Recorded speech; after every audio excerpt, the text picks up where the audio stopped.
O que significa a palavra anticristo? Anticristo pode ser tanto um Cristo substituto, como um opositor a Cristo. Esse prefixo anti pode significar um substituto, um outro Cristo, ou um opositor ferrenho de Cristo. Então, na verdade, há muitos anticristos. Todo aquele que nega que Jesus Cristo veio em carne, esse é o anticristo. Em outras palavras, por que João está dizendo isso? Se vocês se lembram, no final do primeiro século, quando João escreveu o seu evangelho, as suas 3 cartas e o Apocalipse, estava dominando o mundo o pensamento grego. Vocês sabem disso. Roma dominou o mundo politicamente, mas Roma não conseguiu dobrar o mundo do ponto de vista filosófico. A filosofia grega, o pensamento grego, a língua grega dominava o mundo. Qual era o problema do pensamento grego? O pensamento grego era dominado pelo dualismo. Matéria má, espírito bom. Então, para os gregos, era impossível você afirmar que Jesus Cristo tinha um corpo físico, que ele tinha se encarnado, porque se a matéria era má, Jesus Cristo não podia ser Deus e homem ao mesmo tempo, porque não podia ser bom se ele tinha um corpo e a matéria é má. Então eles negavam a encarnação. E aí João vai dizer que todo aquele que nega que Jesus Cristo veio em carne, esse é o anticristo. Ele nega a divindade de Cristo, ele nega a perfeita humanidade de Cristo, ele nega Cristo. Então João vai tratar dessa questão desse anticristo, que muitos já saíram, mas ele vai falar de uma última hora, onde vem um personagem chamado de o anticristo. Como é que Paulo chama esse indivíduo? Como é que Paulo descreve esse indivíduo? No texto que nós lemos, Paulo vai dizer que o anticristo surgirá na grande apostasia.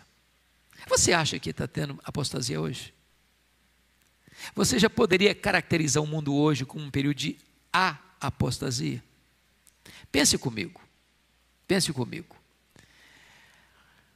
Se você olha para o berço do protestantismo, que é a Europa, praticamente a Europa toda hoje apostatou. Praticamente. A Europa hoje é um continente pós-cristão. Se você para perceber que o Ocidente é evangelizado a partir da Europa vem para a América do Norte. Hoje, boa parte das igrejas históricas da América do Norte já também estão se apostatando. O liberalismo entrou. Os seminários tomados pelos liberais, não se acredita mais na Bíblia. As denominações históricas hoje estão perdendo membros ano após ano. Se você olha para a América do Sul, você vai encontrar tanto o liberalismo de um lado, quanto o sincretismo religioso do outro. Se você olha para o Oriente, você vê que as grandes religiões orientais, inclusive o islamismo, que hoje é a maior religião isolada do mundo, com mais de 1 bilhão de adeptos, negam a Cristo. Budismo, hinduísmo e etc. As seitas entrando. Quando você olha todo esse panorama, você pode dizer, não, nós chegamos a esse período de apostasia. E Paulo vai dizer que esse anticristo não é uma instituição, não é um governo geral, é uma pessoa.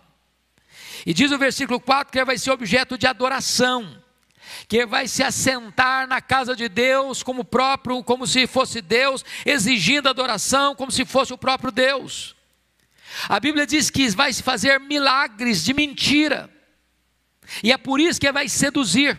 Agora, para um pouquinho, só na cultura brasileira, vocês acham que os falsos milagres têm sido usados hoje no campo religioso para atrair gente, para enganar pessoas, para juntar multidões? Pois essa é uma estratégia antiga.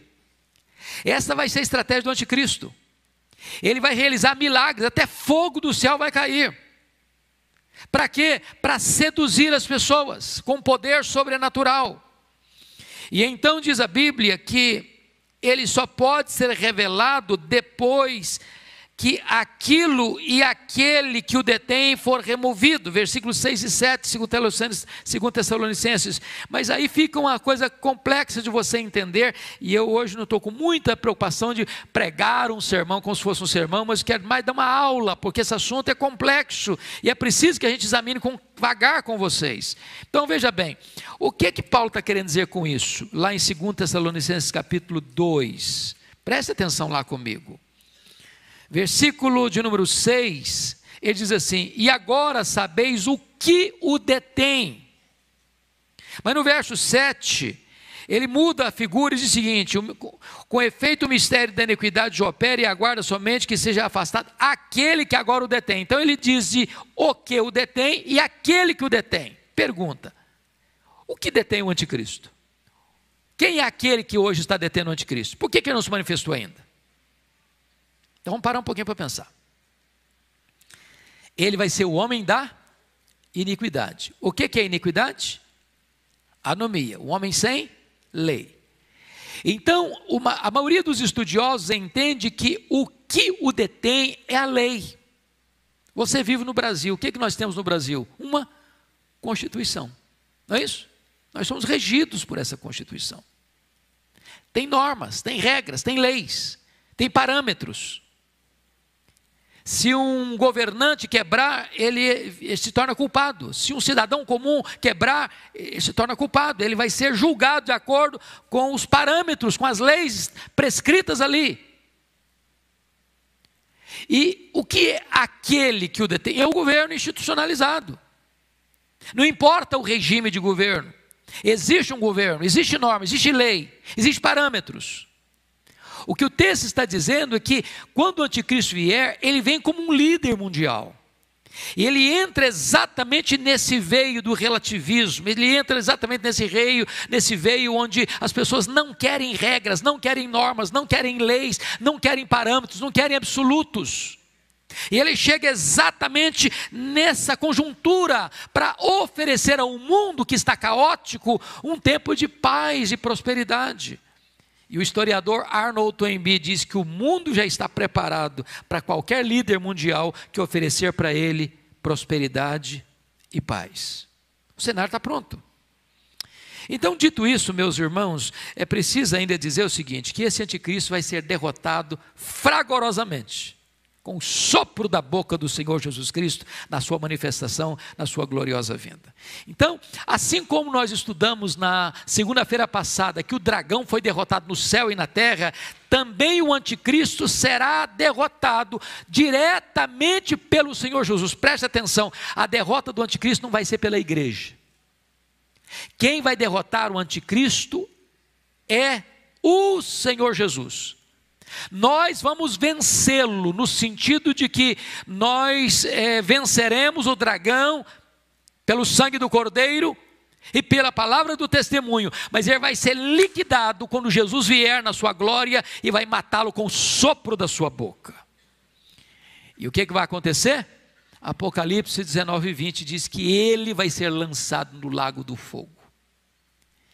E diz Apocalipse 20:10 que o diabo, o anticristo e o falso profeta vão ser atormentados nesse lago de fogo de dia e de noite pelos séculos dos séculos. Então nós estamos tratando de um inimigo feroz, mas o inimigo já está com a sua sentença lavrada, ele já está derrotado. A vitória é nossa em Cristo Jesus. Muito obrigado por assistir esse vídeo até o final. E se você gostou, não se esqueça, inscreva-se no canal, ative as notificações e deixe seu like para fortalecer nosso projeto aqui no YouTube. E que Deus os abençoe, em nome de Jesus. Amém.